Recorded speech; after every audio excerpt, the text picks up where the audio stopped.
Buenas tardes.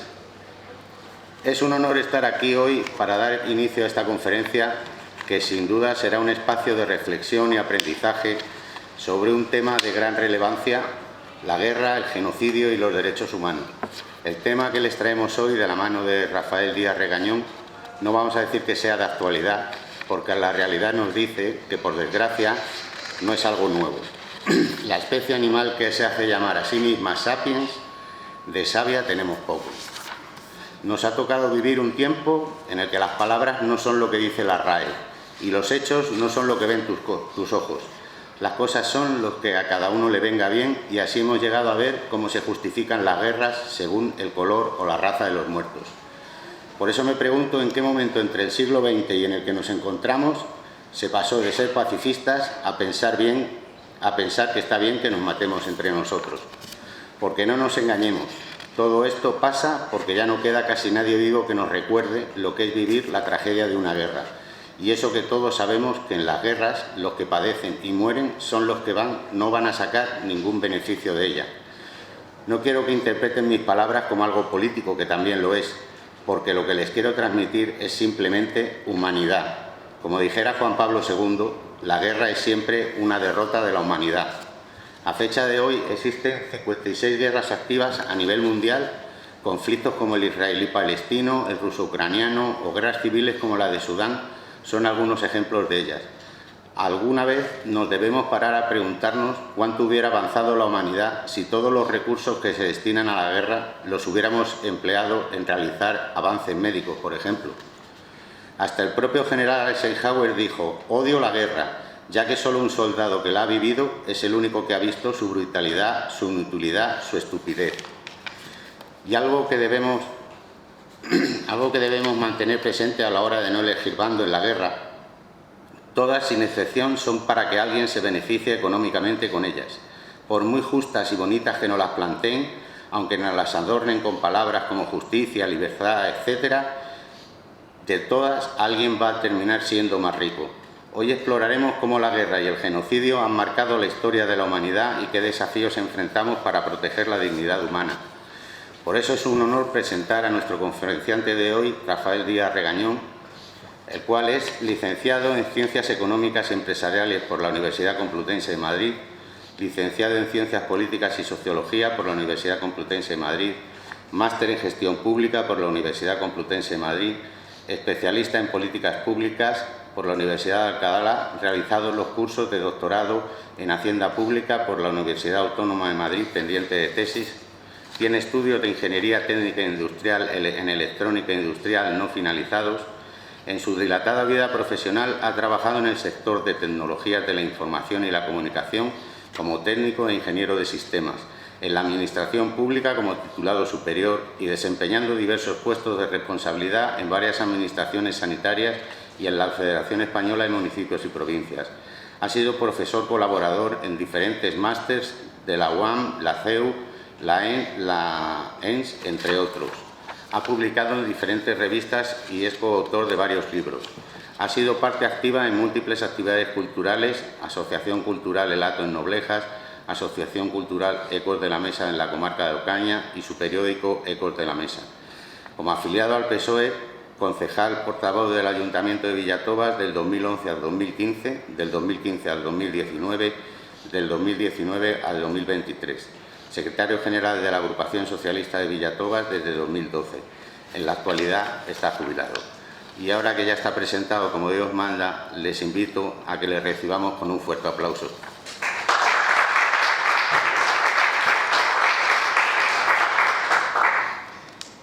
Hola, buenas noches. En principio, agradecer su presencia y agradecer a la dirección del Ateneo de Ocaña el que me haya invitado a dar una charla o una conferencia que en principio no tenía nombre. Es decir, me dieron la opción de elegir lo que yo considerase oportuno en el momento y bueno, pues entendí que podía ser interesante hablar de un tema complejo como son las guerras, genocidios y derechos humanos.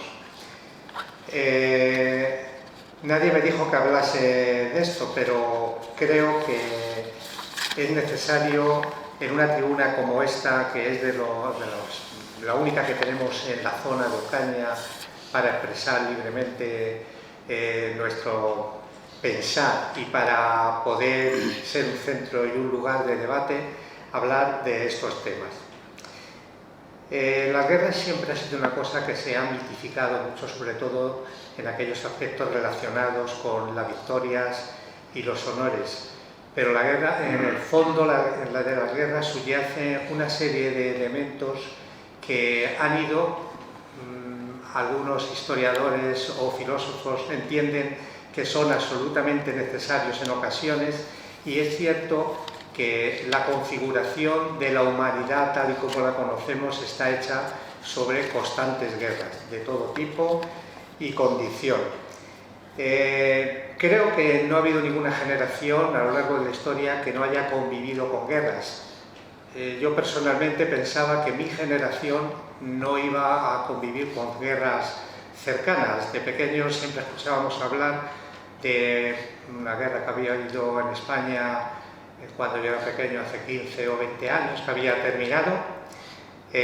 Todavía estaban, digamos, los coletazos de las guerras del norte de África, de las guerras del Rif y el desastre de Anual, e incluso vivía gente que había estado en aquel momento, que había en su momento, en la guerra de Cuba, que era otra de las guerras que se hablaba en aquellos tiempos. Pero podríamos preguntarnos qué es exactamente una guerra. Una guerra, lo normal es que sea un conflicto que se origina entre dos estados que tienen como finalidad destruirse el uno al otro, ocupar sus espacios y a partir de ahí conseguir la paz. Hay filósofos como San Agustín que considera que la guerra es un medio para conseguir la paz, y así es como se plantea incluso actualmente esta forma de pensamiento. Un conflicto que se origina entre diplomáticos que no hacen el uso de las armas no es una guerra. La guerra lleva implícito que tiene que haber muertes y tiene que haber destrucción. Si no, no podemos considerar que fuese una guerra. San Agustín,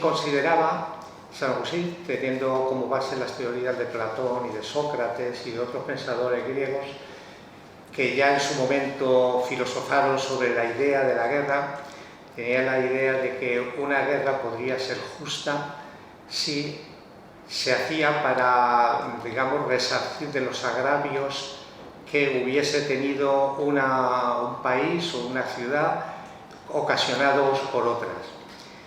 Además de San Agustín, hay otros pensadores, digamos, más recientes, como Santo Tomás de Aquino, que también habla sobre la guerra y su filosofía intenta justificar cuándo una guerra puede ser justa o cuándo no es justa. Llegaba a hablar de que se pueden identificar los conflictos, son moralmente permisibles porque son necesarios, decía. Identificar los tipos de paz que se puedan lograr cuando la guerra se lleva a cabo con justicia. Aclarar y delinear la protección para los no combatientes y aclarar más reglas de enfrentamiento y limitaciones al conflicto entre combatientes. En la guerra siempre hay dos partes a considerar, uno de los teóricos que le llaman jus and bellum, que es en qué condiciones se origina una guerra, y otra forma de verlo es el jus in bello, que es en qué forma dentro de la guerra se están utilizando métodos que pueden ser más o menos perniciosos o más o menos gravosos para el conjunto de la sociedad. Como la guerra es una cosa que para muchos es inherente al ser humano, ha originado que muchos filósofos dediquen su tiempo a justificar o no la existencia de la guerra, e incluso hay teorías de lo que se llama la guerra justa. Aristóteles venía a hablar de que la violencia política es una contradicción en sus términos o que la violencia son necesariamente incompatibles con la política. Decía que no tendría que ser así. Y también hablaba de que en los casos en que la violencia se justificaba como corrección y castigo justo, los cuales ciertamente parten de la virtud, pero son necesarios y realizan lo moralmente admirable no solo en tanto necesarios, pues sería preferible que ni el hombre ni la ciudad-estado necesitasen de tales medios. Los griegos, en su forma de hacer política, llegaron a considerar que había guerras legítimas, pero establecieron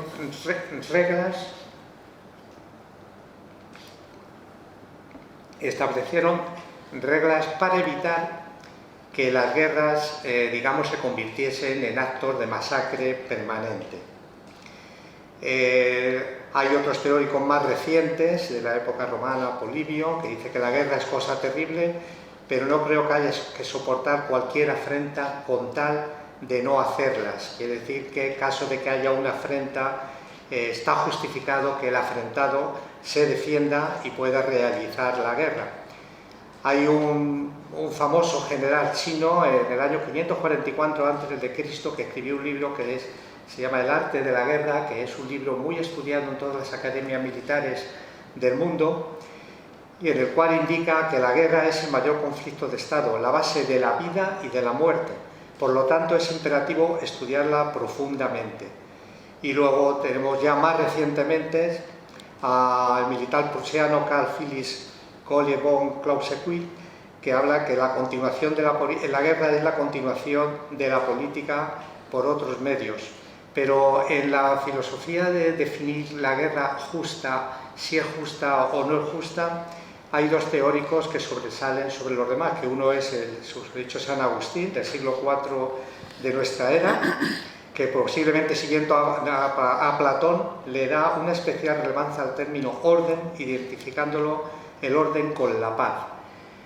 San Agustín refiere que las guerras no se hacen por codicia o crueldad, sino como miras a la paz para castigar a los malos y auxiliar a los buenos. Pero Santo Tomás de Aquino, que tomando como base las teorías de San Agustín y también influenciado por Platón, Sócrates o Aristóteles, llega a decir y hablar de que si la guerra es lícita, si les es lícito a los clérigos guerrear y si es lícito que los combatientes usen estratagemas y si es lícito combatir en días festivos. Quiere decir que hay mucha filosofía en torno al hacer de las guerras y a considerarlas justas o no justas en este sentido.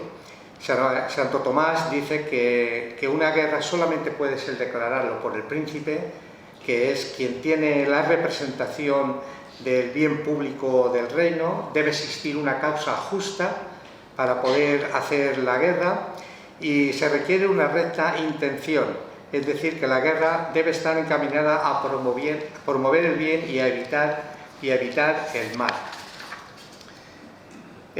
No solamente en la filosofía, digamos, cristiana se ha pensado sobre cómo hacer la guerra o cómo no.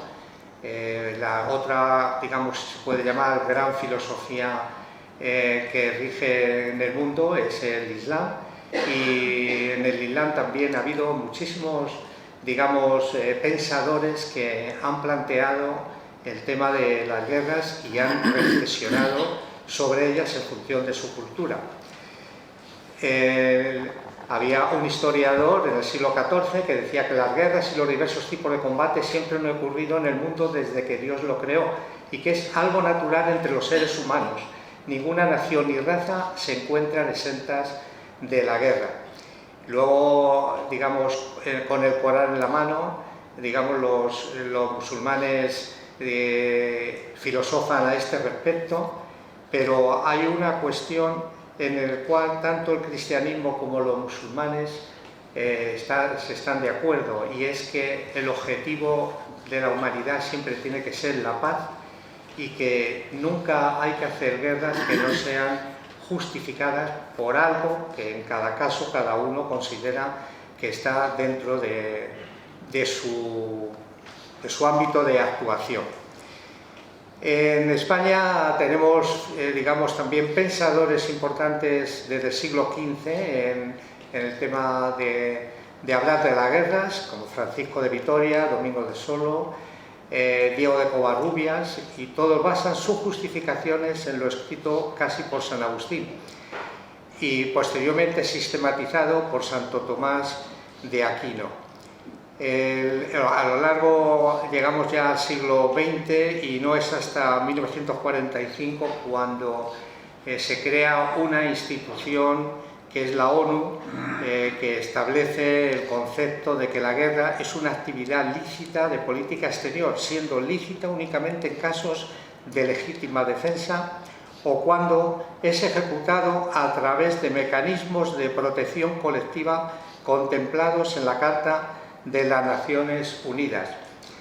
Quiere decir que es difícil delimitar en qué momento una guerra, porque somos mucha gente a la hora de pensar, cada uno en nuestra concepción de lo que puede ser la vida y lo que puede ser la paz, para tener un acuerdo de qué guerra que se pueda estar desarrollando en qué parte del mundo puede ser justa o no puede ser, o puede ser injusta. A las guerras en el momento actual hay que añadir unos elementos, bueno, porque digamos que han venido a alterar la forma en que los estados cuando hacían guerras se relacionaban. Normalmente en la Edad Media o en la Edad más antigua, los efectos de la guerra se referían o se centraban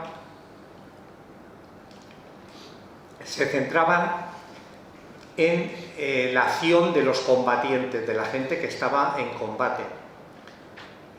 Podría haber casos, que los ha habido a lo largo de la historia, de víctimas civiles como consecuencia de las actuaciones de los ejércitos en los asedios o en la invasión de ciudades. Pero no es hasta el final de la Segunda Guerra Mundial, sobre todo, cuando se produce un descubrimiento clave, importante, que cambió por completo la filosofía de la guerra, que fue el descubrimiento de la bomba atómica y los efectos que esto originó en el combate. Últimamente hay otros elementos que han aparecido en las guerras, que son los drones, donde quien los dirige está a miles de kilómetros de donde están operando y en consecuencia, digamos, no parece que sea una cosa que esté acorde con la lógica de las guerras tradicionales que hemos tenido. Por eso ahora surgen muchas dudas, sobre todo en el mundo más desarrollado, de cómo utilizar estos elementos para hacer valer la idea de que las acciones de ellos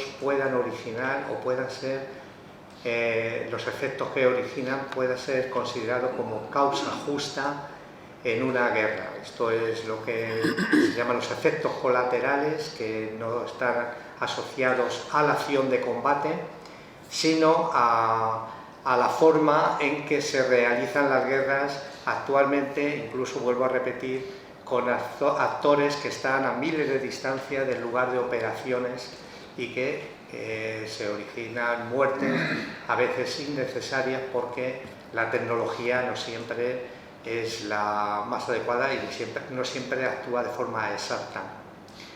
Las guerras se han originado a lo largo de la historia por muchas razones, por cuestiones de expansión colonial, por nacimiento de imperios y dominación económica de espacios vírgenes, el caso de los descubrimientos en el caso español de América, o de la actuación de los descubrimientos de los portugueses en África o de los ingleses en el sureste asiático, etc. Ha habido guerras por cuestión de linaje. En España tuvimos 3 guerras en el siglo XIX. Sabéis que en España en la época moderna hemos tenido 4 guerras civiles, 3 en el siglo XIX y 1 en el siglo XX. Las 3 del siglo XIX fueron las que llamamos guerras carlistas, que tuvieron su origen en un cambio de legislación a la hora de quién tenía que ser el heredero del trono.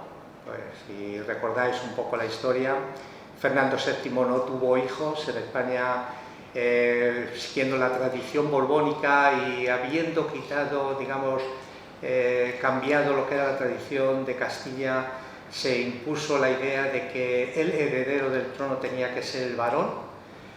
Fernando VII, al no tener hijos varones, tuvo una hija después de varios matrimonios y abolió la ley sálica. Como consecuencia de ello, su hermano Carlos Isidro de Borbón entendió que se veían vulnerados sus derechos y como tal actuó él y muchos nobles y mucha población que entendía que se había alterado la legalidad vigente, y se originaron 3 guerras carlistas.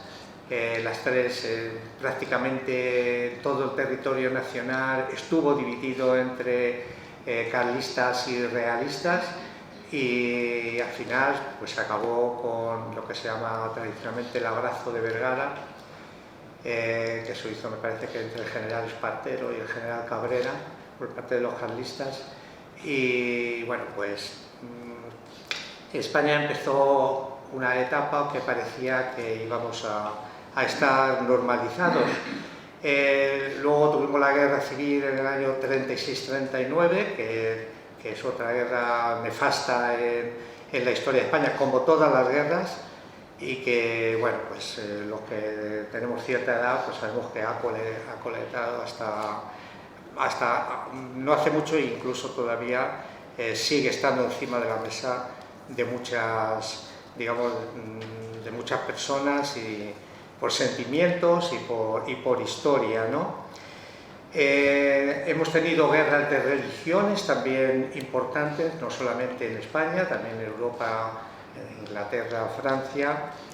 En España es muy digno de considerar las guerras que tuvimos en el Mediterráneo con los musulmanes, con los otomanos, pero también en el suelo de Hispania en aquel momento, en el siglo 9, 10, 11, 12, 13 y hasta el siglo XV, la cantidad de reinos que constituían la península ibérica, no solamente cristianos, sino también musulmanes, dieron lugar a muchos conflictos entre ellos, y también muchos conflictos de estirpe, de linaje entre los reinos españoles. Hay entre los reinos castellanos, aragonés, navarro, etc. Hay algún libro por ahí, historias noveladas, que yo creo que merecen ser leídos. Hay uno que se llama Matada al Rey y otro que se llama Corona de Sangre, en el cual se narran las guerras que se establecieron entre los reyes de Castilla y Aragón en el siglo XI, X,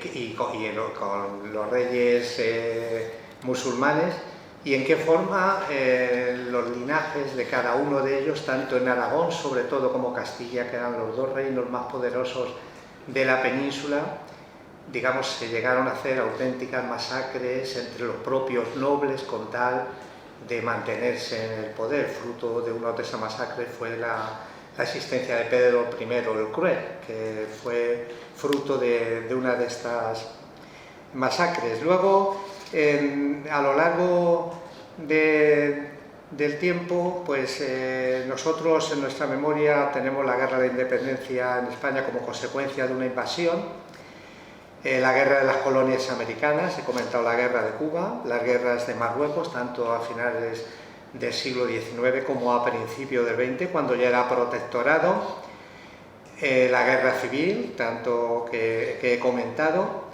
y luego a nivel mundial, digamos, el paradigma de la guerra cambió cuando se produjo lo que fue la Primera Guerra Mundial, que tuvo su origen en Centro Europa, en un tema conflictos entre Serbia, Austria, Prusia, Alemania, que llegó a Francia. En este caso España se mantuvo neutral en esta guerra, aunque fue, digamos, a cambio de esa neutralidad, fue una época de prosperidad económica en España. Creo que fue la primera vez que España dejó de tener déficit del Estado, porque aquí se fabricaban armas y productos de alimentarios y para vestir, y se vendían a los dos bandos, o sea, tanto al bando, digamos, de las potencias que se llamaban de Centro Europa, como a los aliados, que era Francia, Inglaterra, y luego intervino también Estados Unidos. En España, para que nos podamos hacer una idea de en qué forma uno puede ver la guerra, en España esta guerra originó un debate interno muy importante, porque por un lado, digamos, estaban a favor de no intervenir lo que era la corona, creo que era Eduardo Dato el presidente de gobierno, los partidos carlistas, los partidos mauristas, y había otro grupo de personas y de grupos políticos, los partidos que agrupaban al republicanismo, el Partido Socialista, reformistas y mucho, especialmente los intelectuales. Su idea era que hubiese sido más necesario intervenir en la guerra que mantenerse neutral. Y bueno, ellos tenían sus razones. La idea que quiero exponer es que esto sirva de reflexión más que de una tesis doctoral, y ellos tenían sus reflexiones, y entonces cada uno puede buscarlo y ver quién podía tener más o menos la razón en esta polémica, ¿no? A esto de quién que estaba a favor, aparte de Ortega y Gasset, estaba Araquistain y otros jóvenes del momento, Unamuno, etcétera, pues eran gente que pensaban que habría que estar en la guerra.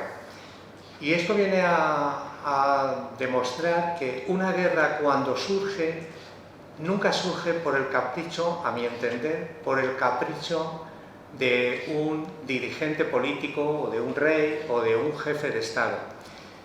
Siempre, en el fondo, tiene que haber un substrato de carácter político-filosófico, por un lado, económico por otro, demográfico por otro, que digamos, hacen ver a mucha gente que la guerra pueda ser necesaria.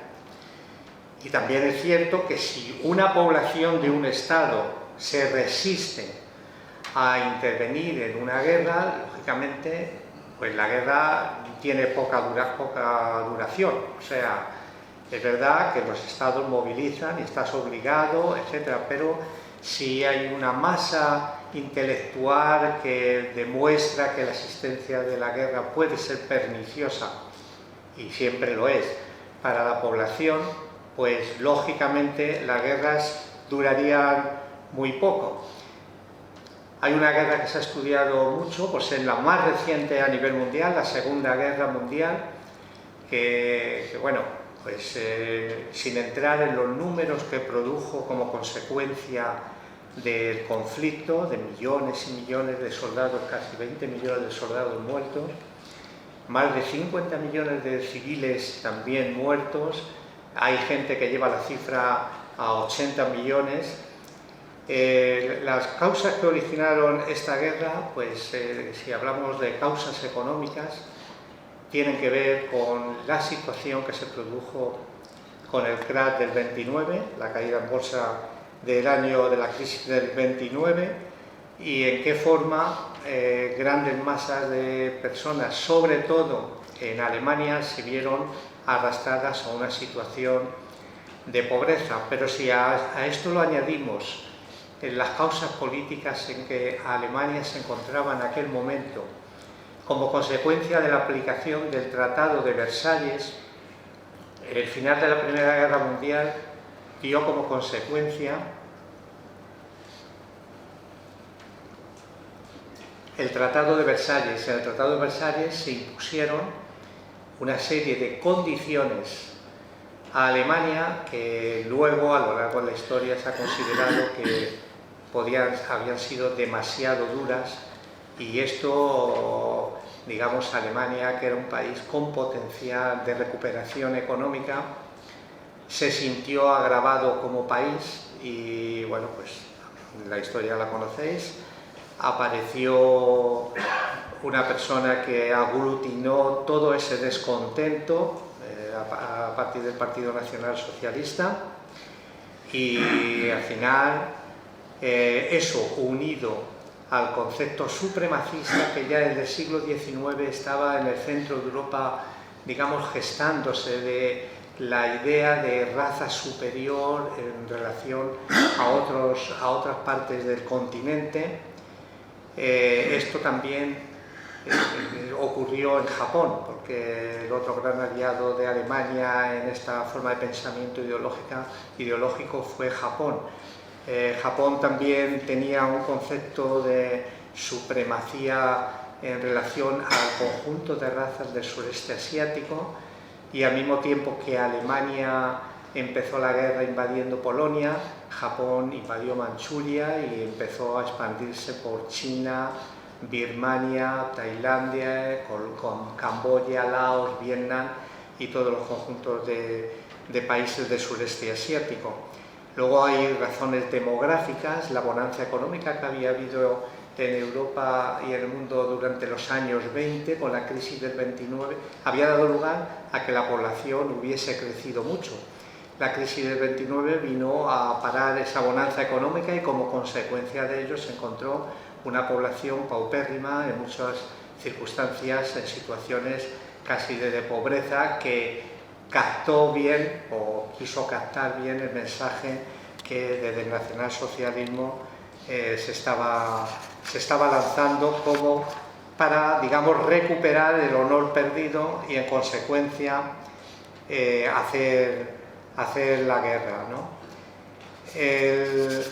Actualmente no quiero pasar por alto, pues yo cuando hablaba al principio de que pensaba que mi generación nunca iba a conocer una guerra cercana, me estaba refiriendo pues eso, que la guerra mundial acabó en el 45, la guerra española acabó en el 39, y estas guerras, cuando acabaron, no quiero pasar a hacer algunas reflexiones, porque la guerra mundial acabó como consecuencia, después de casi 70, 80 millones de muertos, acabó realmente cuando se lanzó las bombas atómicas sobre Hiroshima y Nagasaki, que no eran objetivo de guerra, eran lanzar una bomba, digamos, y se sabía que iba a originar una masacre entre la población civil.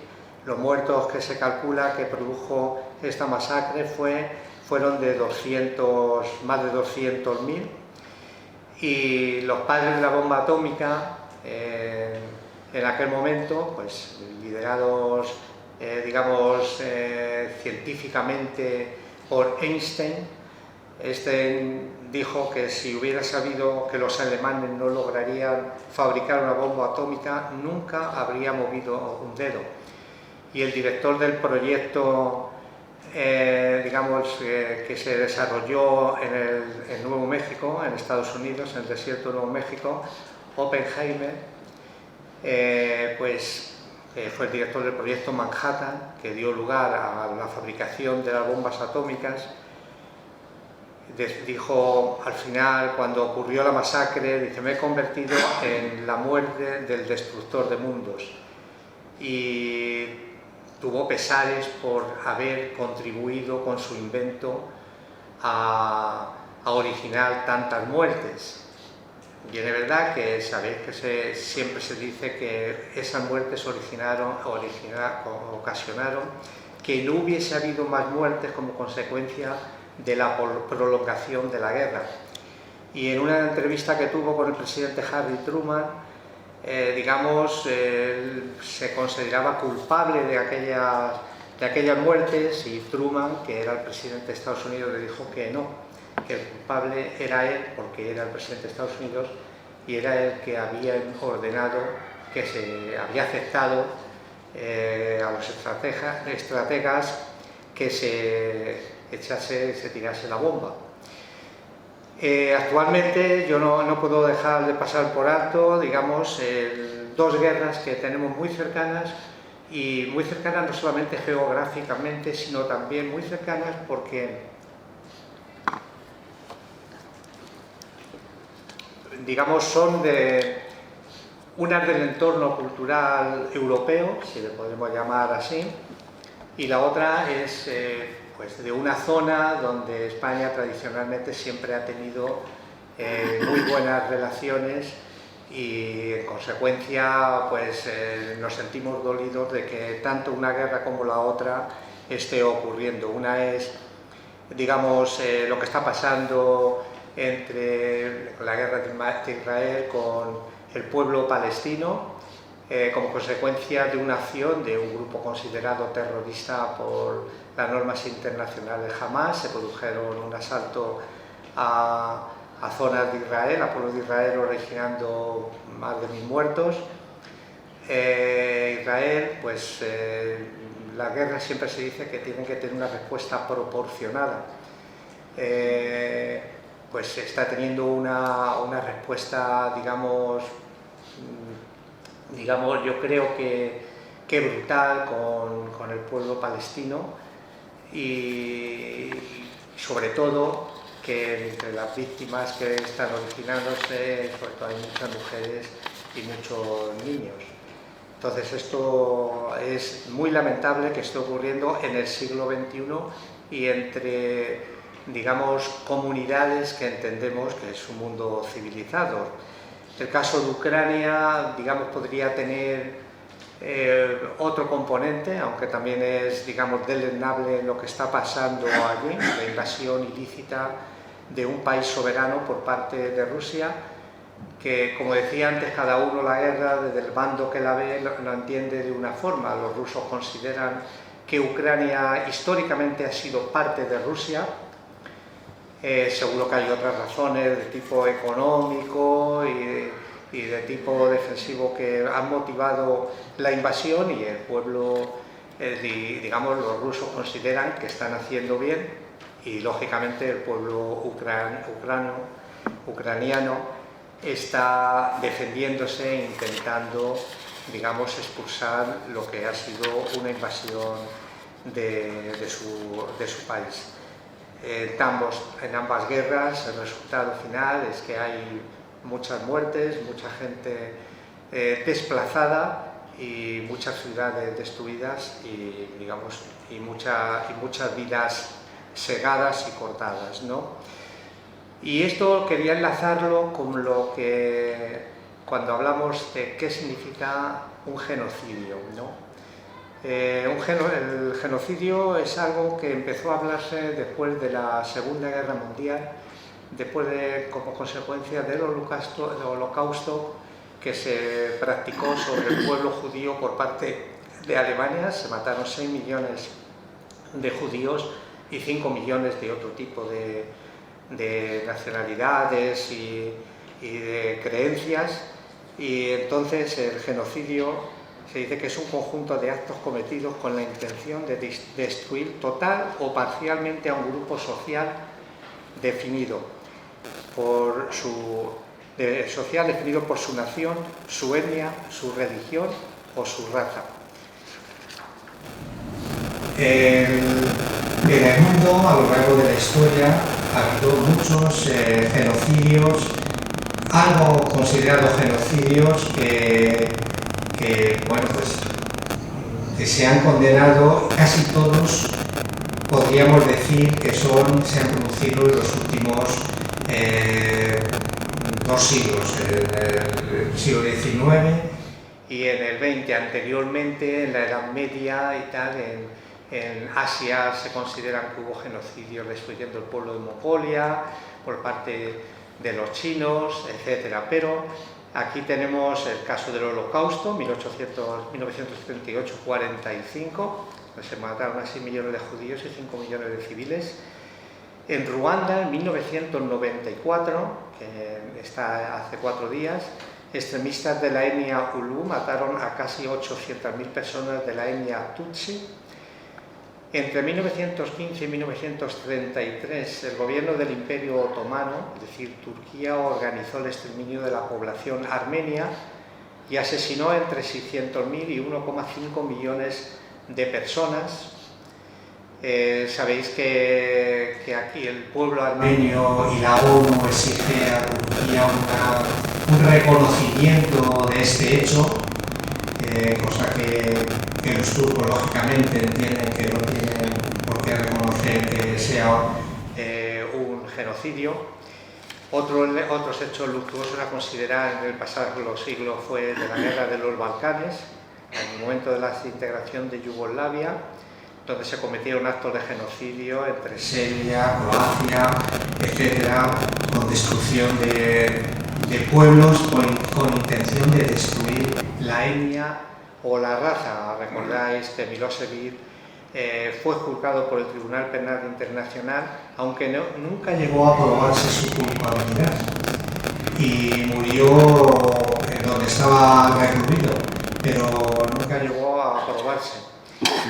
En este apartado también se puede considerar genocidio lo que en Birmania, en Myanmar, ocurre con el pueblo Rohingya, por el cual, digamos, el gobierno birmano, desde hace muchísimos años, desde casi la independencia, es un pueblo musulmán que vino desde Bangladesh y se estableció en el siglo XV en Birmania, y bueno, pues los birmanos como raza entienden que todo tiene que formar parte de su sociedad, y se están produciendo constantemente masacres o desplazamientos de este pueblo. Las Naciones Unidas considera a esta minoría la más perseguida del mundo. Pero per se masacrar una raza o una etnia no siempre es considerado como un genocidio, depende de quién lo mire y quién lo analice.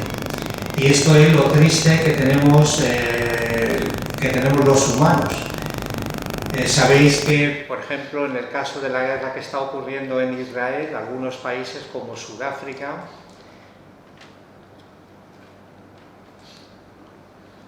y otros, digamos, han denunciado al presidente de Israel por genocidio ante el Tribunal Internacional de La Haya. Sin embargo, Estados Unidos considera que están ejerciendo un derecho en defensa propia, e incluso han dictado leyes, digamos, donde pretenden condenar o excluir de su ámbito de actuación a aquellas personas que apoyen o que juzguen, si es que llegase a ello, a Netanyahu. En el caso de Ucrania, Putin también se la ha llevado al Tribunal Internacional Penal de La Haya, y entonces pues es difícil entender, digamos, en qué forma la humanidad somos capaces de discernir cuando la masacre de un pueblo puede ser o no puede ser genocidio, o para quién es genocidio y para quién no. Para evitar este tipo de cosas, a partir de, sobre todo, de 1948, las Naciones Unidas, casi en el momento de su fundación, tomó cartas en el asunto para, digamos, establecer normas y evitar en lo posible que en las guerras ocasionasen genocidios, ¿no? Y bueno, pues dictó estas normas y dedujeron que entre 1956 y 2016, tiempo después, se habían producido 43 genocidios en el mundo. Y Andul calculó que unos 50 millones de personas se habían desplazado por episodios de violencia hasta el año 2008. El genocidio tiene, bueno, las leyes aprobadas por la ONU se está obligado a transponerlas a la legislación nacional. En el caso de España, España modificó el artículo 607 del Código Penal para incluir también a los grupos determinados por el tema quien pudieran ser víctimas de genocidio. Los delitos de lesa humanidad están recogidos en el artículo 607 bis del Código Penal español también. Y asociado al genocidio y a la humanidad, evidentemente están lo que llamamos los derechos humanos, que son, digamos, los derechos fundamentales que son el conjunto de derechos inherentes propios a la condición humana, que son consustanciales con el nacimiento de toda persona, independientemente de su raza, nacionalidad, clase social, religión, género o cualquier otro tipo de distinción posible. La mayoría de las constituciones modernas del mundo incluyen en sus textos que la violación de los derechos humanos se considera un delito y además que no prescribe y que debe ser mundialmente perseguido. Sabemos que el origen de los derechos humanos fue la Revolución Francesa en 1789, que se llamó Derechos del Hombre en Sociedad, y fue el primer paso firme en un largo proceso cultural que tiene raíces de distintas concepciones de la dignidad humana arraigada a las culturas occidentales y orientales. La Revolución estadounidense, la Revolución americana, después de su proclamación en 1776 también tomó, después de la Revolución Francesa, de este concepto de derechos humanos y también los introdujo en sus disposiciones normativas. Al final de la Segunda Guerra Mundial, que dio lugar, como hemos dicho, al nacimiento de la ONU, dio paso a la Declaración Universal de los Derechos Humanos. Entonces, en vez de dejarnos de llamarse derechos del hombre, a llamarse derechos humanos. Y son 30 derechos que, bueno, podría resumirles, pero todos asociados a la vida, al derecho a la educación, al derecho a vivir dignamente, al derecho a no ser desplazado de tu lugar de origen, al derecho a circular libremente, al derecho a un nivel de vida adecuado, al derecho a participar libremente en la vida cultural de la comunidad. Toda persona tiene deberes también respecto a la comunidad, etc. Y en este ánimo de ir mejorando, digamos, desde el punto de vista humanístico a lo que puede ser, digamos, la vida en la sociedad, aparecen luego el derecho internacional humanitario. Los derechos humanos normalmente se analizan en función del momento en que existe un conflicto bélico.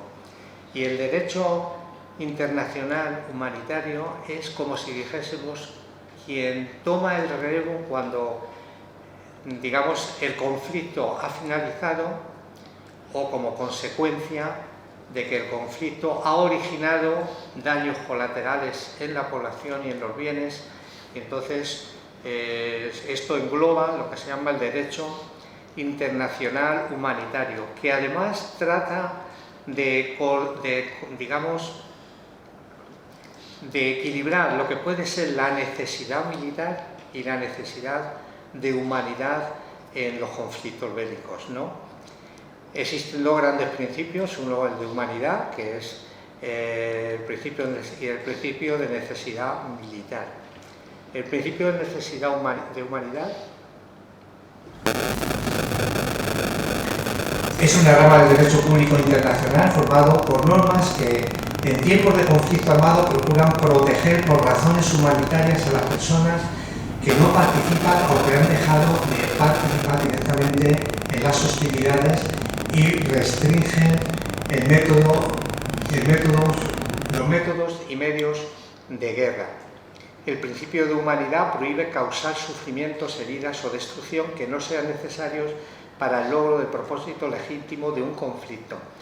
El derecho internacional humanitario está asociado al Comité Internacional de la Cruz Roja y está, digamos, quien es el garante a nivel internacional como consecuencia de los acuerdos y los convenios de todo y otros sitios, es la Cruz Roja Internacional de cada país, la Cruz Roja que corresponda.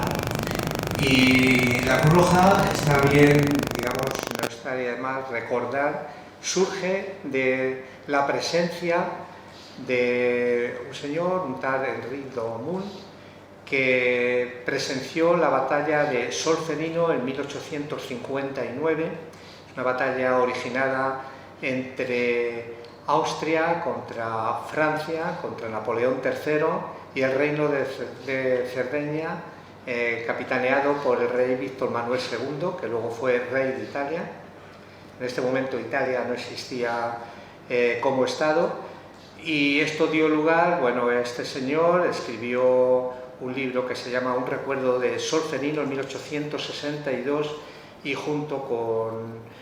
promovió junto con otras personas lo que fue la Cruz Roja Internacional, la creación de la Cruz Roja Internacional en 1864. En 1762 hay una reflexión de Rousseau que yo creo que viene a cuento también ponerla sobre la mesa. Dice: la guerra no es pues una relación de hombre a hombre, sino de Estado a Estado.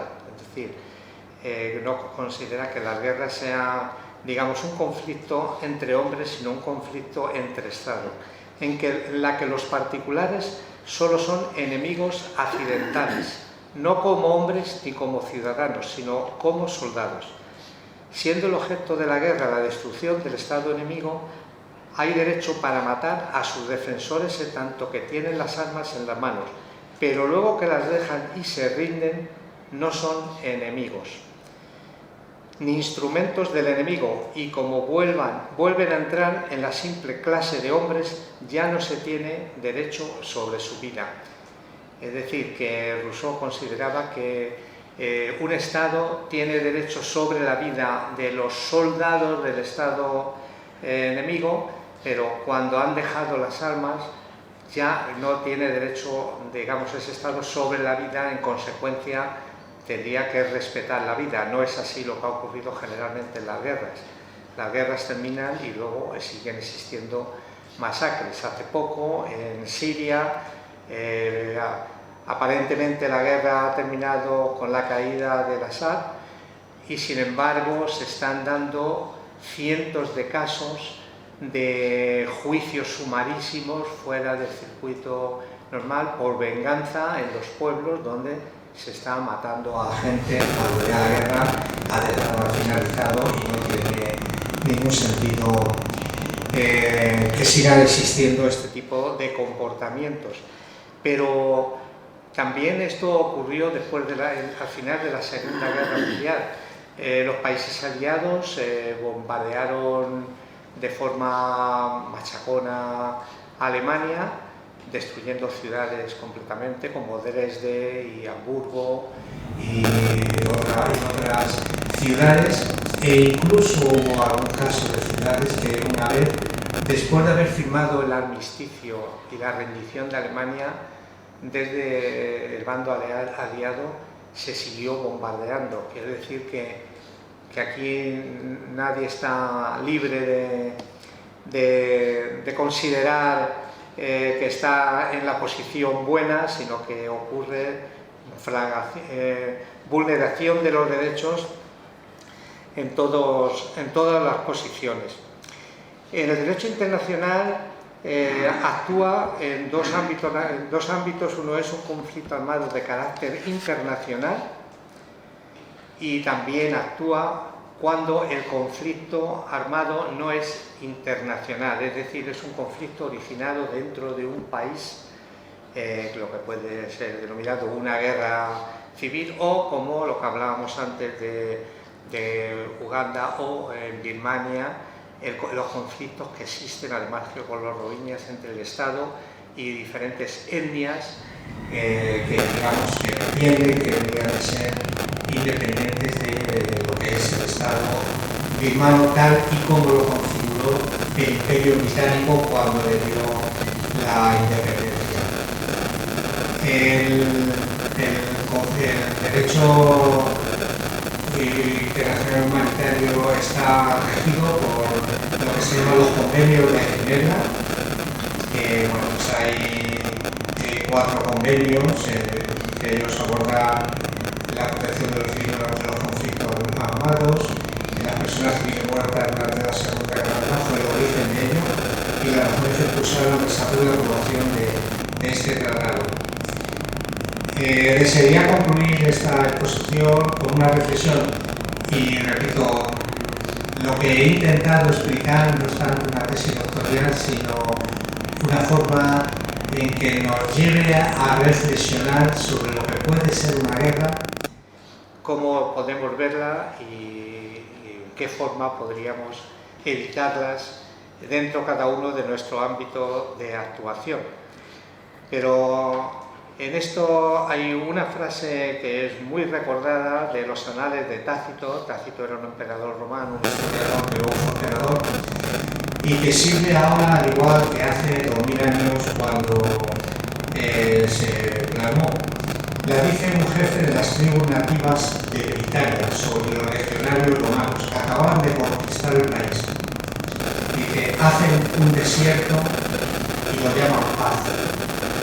Se destruyen pueblos y ciudades, se masacran miles de civiles y cuando el pueblo está arrasado se dice que ha llegado la paz. Repito, dice, hacen un desierto y lo llaman paz.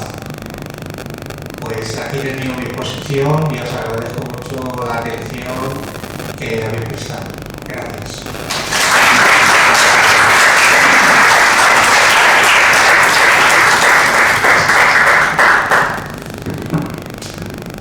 Para finalizar, permítanme que simplemente les lea también una serie de citas sobre la guerra, por si aún hay alguien que albergue dudas al respecto.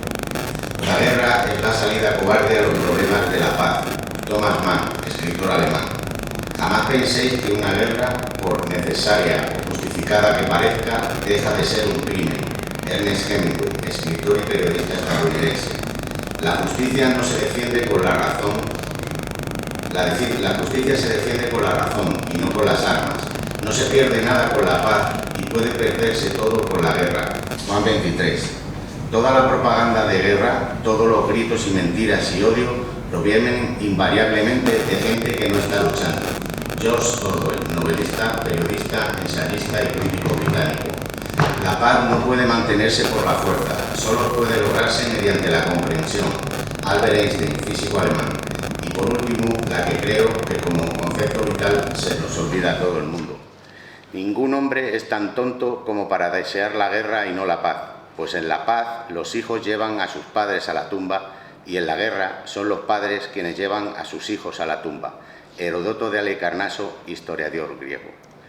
Y para terminar... Pues si quiere alguien preguntar. Perdona. Bueno, antes de terminar, si alguien quiere que hagamos alguna reflexión o quiere hacer alguna reflexión al respecto de lo que he estado poniendo, pues abrimos un turno de palabra.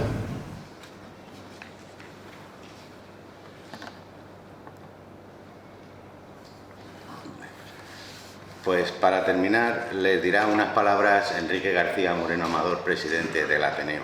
Buenas noches y muchas gracias.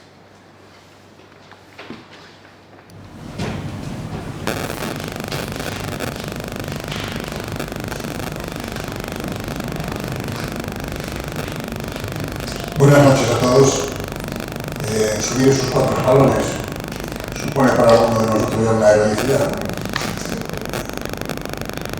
Llevamos aquí no cada hace 50 años.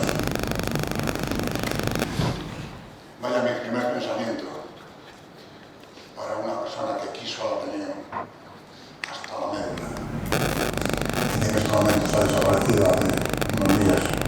Estoy hablando de Crisólogo Parla, que nos dejó recientemente. Vaya para él nuestro pensamiento. Inmediatamente después, muchísimas gracias al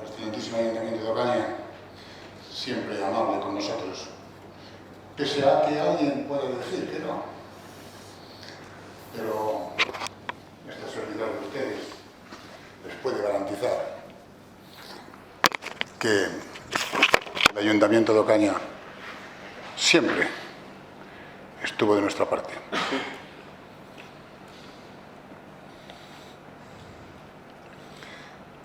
Resulta evidente que una buena parte de la sociedad está pasando por momentos extremadamente complicados.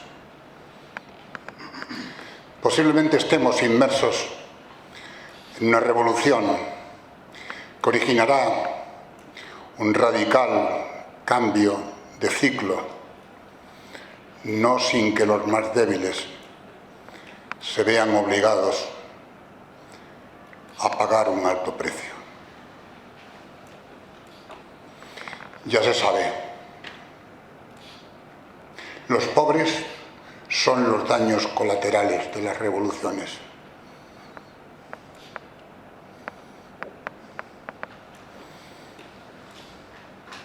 Tras esta revolución aparecerá una sociedad con una concepción de ideas, doctrinas, valores, comportamientos y formas que nada tendrán que ver con la hoy existente, y esto es difícil de asimilar.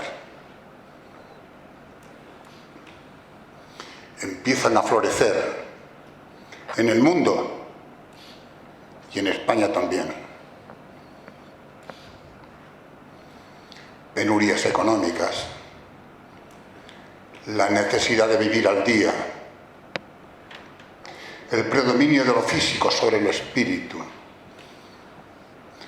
donde se llenan gimnasios y se vacían bibliotecas, la precariedad laboral y la nueva concepción de la familia permutarán la formalidad, la cohesión y el compromiso social por la anarquía y el desorden. Una minoría se ha dado cuenta que la cultura no significa tener cerebro lleno de ideas. Repito, una minoría se ha dado cuenta que la cultura no significa tener el cerebro lleno de fechas, de nombres o de cifras, como tampoco lo son los movimientos vecinales, ni los activismos triviales, ni las disidencias grupales.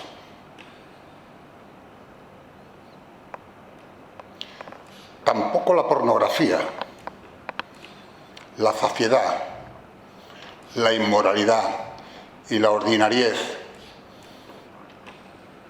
con la que cada telediario nos despierta cada día. Hoy sabemos que del nivel cultural depende la calidad de nuestro juicio. Sabemos que la exigencia regula nuestra lógica, que el rigor de nuestra vida lo regula la ciencia. La noción que exige la complejidad de las cosas y, sobre todo, la dificultad que representa la resolución de problemas con solvencia. Hoy damos solución a los problemas de forma vaga, para pasar el día. Mañana será otra historia. De la cultura depende tener la paciencia necesaria para poder vivir sin traumas ni sobresaltos, además de la serenidad que nos reporta la búsqueda de la verdad. Todo esto no me atrevería a leerlo en otro foro. Ni están todos los que son, pero sí somos todos los que estamos. Pocos, pero en eso se basa la cultura. La cultura nos invita a tener una mente equilibrada gracias a la firmeza que nos representa el saber. La cultura es el vehículo que nos transporta al mundo donde las ideas vencen la rigidez del pensamiento más inmovilista. La cultura es el antídoto natural contra el fanatismo, contra el fundamentalismo y contra el sectarismo. Es la fuerza que nos induce a sospechar de los dogmáticos, descubriendo la intención que esconden las dictaduras y el absolutismo como armas para el sometimiento. Ocaña sabe mucho de esto. En todas las guerras que circundaron a Ocaña, los ocañenses ponían los muertos. Siempre los ocañenses pusieron los muertos encima de la mesa. 10 guerras contemplan a Ocaña. La cultura, vuelvo a repetir, está al alcance de todos. El problema estriba en que todos queramos alcanzar la altura donde se encuentra la cultura. Una vez más, el Ateneo cierra un nuevo evento con la incertidumbre que representa la posibilidad de ser el último. Esto nos pasa a las asociaciones donde vendemos cultura. ¿Verdad, Juli? Cada día, cada evento es un milagro que podamos estar junto a nuestros amigos. Juli es la presidenta de de la Fuente Grande, y ella sabe que todos los eventos representan un gran sacrificio. ¿Verdad, José María? Con Pere Ibáñez, lo que representa poner en escena cada año. Un anciano maestro, amigo mío, me dijo en cierta ocasión: no pretenda ser un pozo de sabiduría, más bien lucha por ser una laguna, porque el secreto no está en la profundidad, sino en la extensión. Y en eso se fundamenta la cultura, en la extensión, no en la profundidad. Muchas gracias a todos por mantener viva la llama de la cultura y, sobre todo, a nuestro insigne conferenciante, un mar de sabiduría, una cordillera de conocimientos, un firmamento de ilusiones y una puesta de sol llena de esperanzas. Muchísimas gracias, Rafa. Siempre estás con nosotros. Es que Rafa es de los nuestros. Y se nota. Si nosotros, como dice la canción, le decimos: Rafa, ven, él viene y lo deja todo. Muchísimas gracias a todos.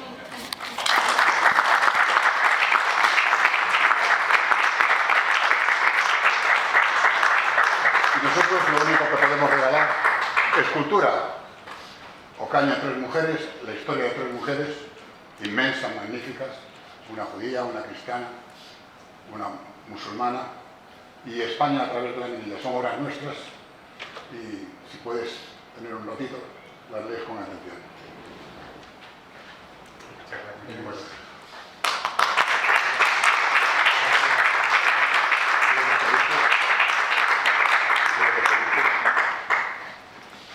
Bueno, muchas gracias al Ateneo por la invitación que he dicho antes y por este regalo. Es verdad que este de las 3 mujeres ya lo he leído, pero bueno, espero que ahora me lo deis firmado los 2 autores que están aquí.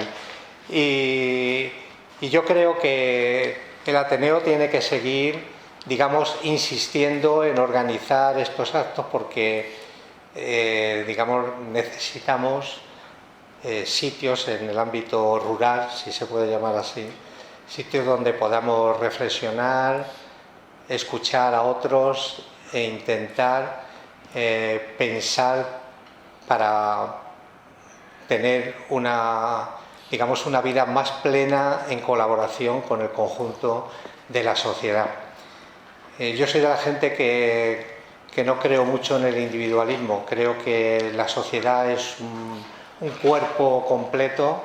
Lo mismo que el cuerpo tiene muchas partes y muchas funciones, la sociedad está constituida por ciudadanos y ciudadanas, que cada uno tiene su función, pero que en conjunto podemos hacer algo grande. Y hacer algo grande es que haya paz, que haya una justicia social adecuada y evitar en lo posible, o en lo posible no, hay que evitar siempre que haya gente que sufra o que tenga, digamos, necesidades sin cubrir. Bueno, muchas gracias y hasta la próxima. Gracias.